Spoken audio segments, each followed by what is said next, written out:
little hair raising.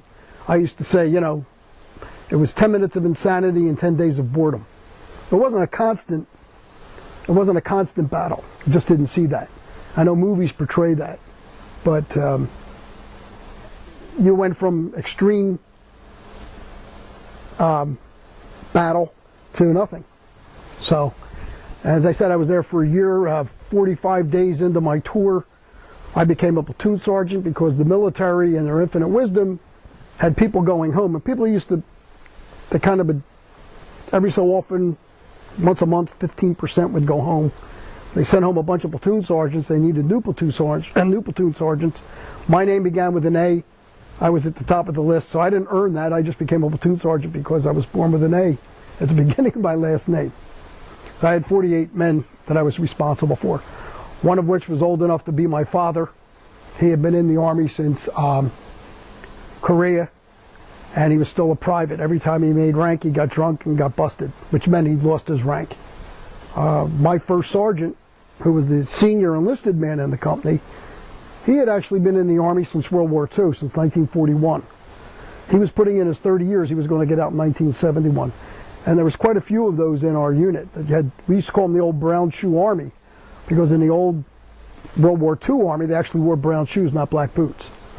So it was a real cross-section. And also, there was a draft going on. So, there were people like myself, you know, grew up in a big city, got drafted, all kinds of ethnic minorities. We had a guy in our platoon who was an associate professor from Ann Arbor, Michigan. He got drafted. Somebody that owned his own trucking company from Iowa, who was 28 years old, 27 years old when he got drafted. Of course, his nickname was Pop, because we were 19. So, but it was a real cross-section of America, which is something you don't see today, because today you have a volunteer army. And that's probably why there was such a protest against the Vietnam War. I think if they were still dragging people out of colleges today, I wouldn't be speaking here today. You'd all be out there burning your draft cards, and probably rightly so, and protesting this war. I think if there were a draft today, I think it'd be under extremely different conditions. Hate to say this to the ladies, but you'd probably be eligible. There used to be deferments for students. If you were a student, if you were an apprentice in a union or a trade association, or some teachers, you were exempt. I think that people would have class action suits today that would eliminate that ineligibility that saved them. And then probably both of these wars would be over now.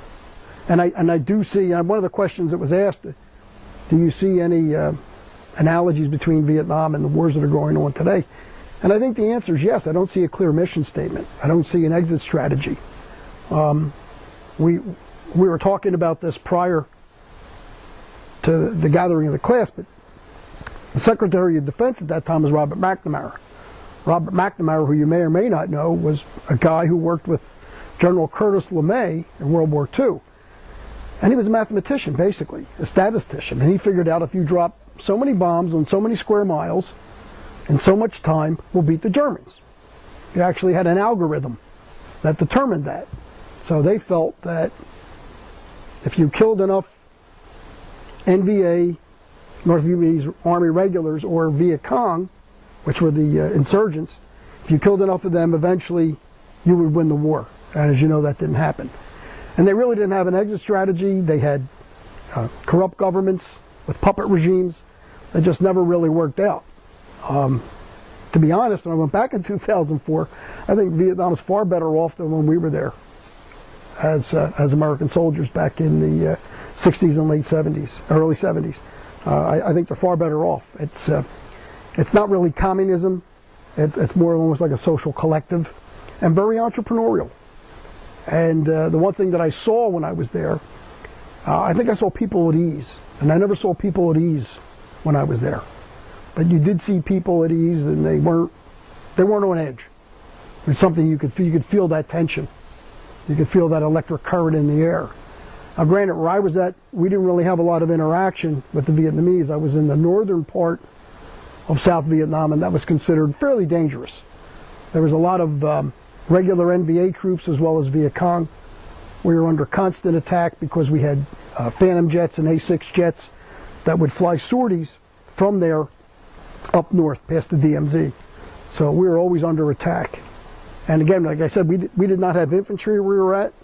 So at night, we had to go out and man defensive positions called bunkers along the perimeter. And if it got intense, my company was one of the companies, and I was the platoon sergeant for that. We had what was called a reactionary force. Everybody had to jump up, grab your weapon, and hit the perimeter and try and defend the position. We had a couple 100 yards of perimeter that we had to defend, as well as other companies. So everybody had their little piece of territory. It was a much different situation than in other base camps in Vietnam. So, and I went home in, I got home in May of '70. The end of April, beginning of May, the United States went into Cambodia. Very first part of May, like May 1st or 2nd, they had already invaded Cambodia. We were called upon to go fly support missions. Didn't know what to expect. They woke us up. Usually when you flew missions, you went out at daybreak. They woke us up 5 o'clock in the morning. It was still dark. Called us down to the flight line. And the battalion commander was there. And stood up and said, hey, you know, you guys are going to Cambodia. Don't know how long you're going. You're going to go fly missions. You may be there for a couple of days. You may be there for a couple of weeks. We don't know. You know, throw your stuff in a duffel bag and get back on the ships. And then they said, all the Catholics, go over there. The battalion chaplain wants to see you. Now, this was like a World War II movie. Here's this battalion chaplain. He says, kneel down, I'll give you mass absolution. It was like this. That's bad. For those of you that aren't Catholic, it's like all your sins are forgiven. Anything you ever did in your life is forgiven. It's like a get out of jail free card. But here I am. Now at this point, I'm a lusty 20 years old because I turned 20 in September of '69. And I said, oh my God, they're giving us mass absolution. This is stuff you read about, you know, they do when ships are going down or something like that. Turned out, to be honest, Cambodia turned out to be a cakewalk. I don't think I fired a shot in Cambodia because we took them by surprise. And it was probably something that, had they done years earlier, what they did, they went in and cut out the supply depots and the supply lines. And had they done that earlier, God knows what would have happened. But then as a result of that, people in the United States got very upset. Politically, it was very bad. That, if you look back and you look at the historical links, that's what caused the riots at Kent State in Ohio, where the 4 students were shot by the National Guardsmen. So that's kind of my broad sweep of Vietnam. But did I go there to win a war? Did I go there to... I went because I got drafted. I always said the draft's the only lottery I've ever won. In those days, your birthday was put in a big drum and they pulled it out. I think I was number 12, something like that. So they just go down. If you're physically eligible, they would just draft you, and that's what happened to me. In fact, when I went in, they drafted 250 of us at a time. You're going to go in the Army. You have to be sworn in and take one step forward. I don't know if they still do that. Do they do that now?